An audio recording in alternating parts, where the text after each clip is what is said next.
Hello viewers, anytime you see this thing comes to your mind, you show that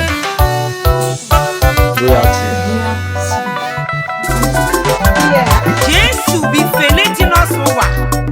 onye nwere Jesu nwere ndụ onye nwere ukpe onye nwere ọsịfe ebe ọ bụ na Jesu bụ n'ebe na-esu gumegume na-eti ndụ onye ri mari Jesu ya dịba mari fọma Jesu bụ ọnwa n'eti n'ọsụwa ife n'eti n'ọsa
I want